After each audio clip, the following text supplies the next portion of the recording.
Hey, Leo Drager here.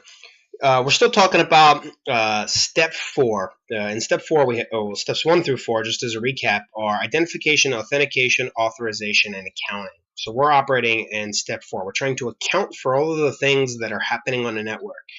And we're talking about enterprise level tools. Some of them will have web interfaces, such as the Event Log Analyzer 7. So here you can kind of take that, one PC at a time mentality and scale that up and use enterprise reporting tools. Event Log 7 happens to come in a great evaluation copy, which you can basically learn the skill set of what it takes to analyze events. So I'm just going to kind of poke around here at this application.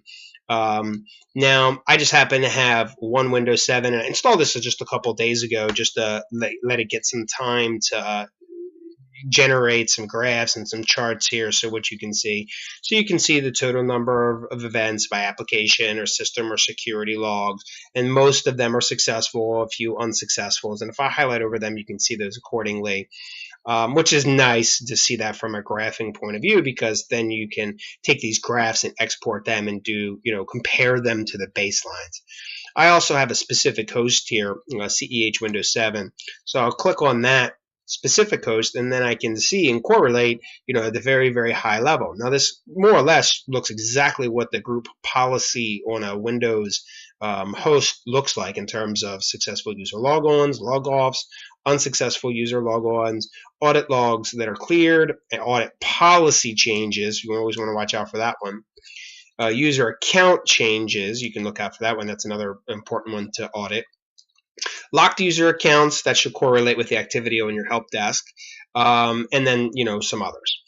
Okay, so real easily we can go to successful user logons and click on that, and here you go, you get really, really nice detail, and it comes in basically sort of a spreadsheet kind of point of view. And then more importantly, regardless of the details of these, you can export those to PDF or a comma-separated value file, which you can import into other reporting programs.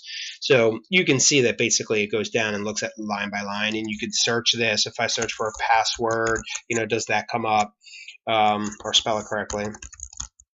Does that come up, or where does login, or log on, right? In this case, log on specifically, or a specific event ID like 0x3E7, right? Where does that come through? And then, search those throughout those and look at all the computers that maybe have tripped that specific ID. And then you can scroll through a lot of event logs relatively quickly to, see that this is still coming from that same host.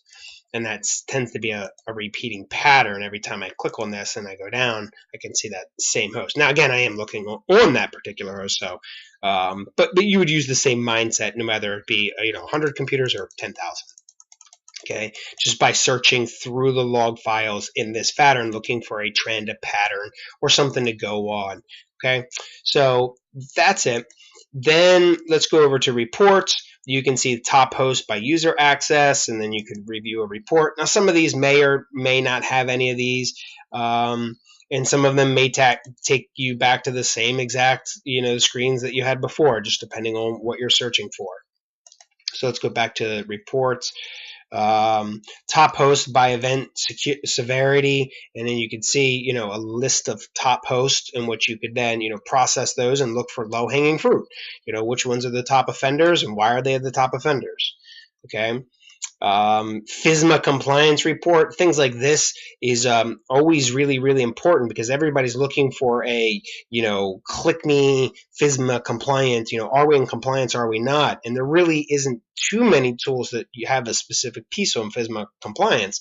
But if you want to look at those specific reports and, go through and import or export those, a more enterprise tool is likely to have FISMA compliance specific to it, or maybe PCI compliance specific reports. I know all the FISMA folks and PCI folks that are watching this, now you're going, okay, now I kind of see how I can use something like this. Or HIPAA compliance, right? If you got built-in reports. Or how about Sarbanes-Oxley compliance? Okay, or GBLA if you're in the banking industry or accounting industries. Okay, so just answering simple questions like "Are we secure?" is very, very hard to analyze.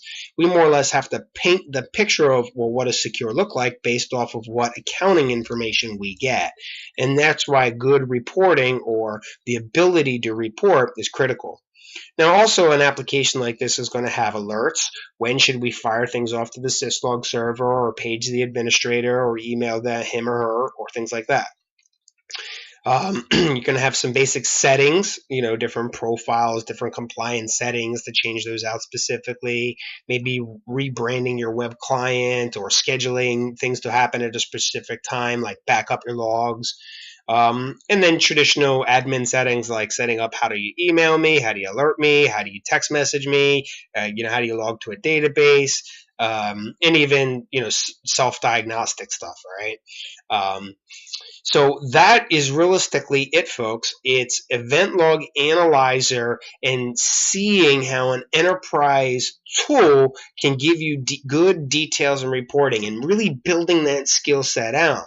Because as a trainer of CISSP and hacking and forensics and all the other videos you guys are watching, one of the things that frustrates me the most is where people drop off the mat with actually analysts, analyzing and being an analyst, and actually using tools. And not that many people get a peek into what goes on into an enterprise event log correlation tool. And it's really nice to kind of learn some of those basic skills with a tool like Event Log Analyzer 7. So now you guys can monkey see, monkey do. Go ahead, evaluate this for yourself, and give us some comments in the dialogue boxes, discussions, and forums.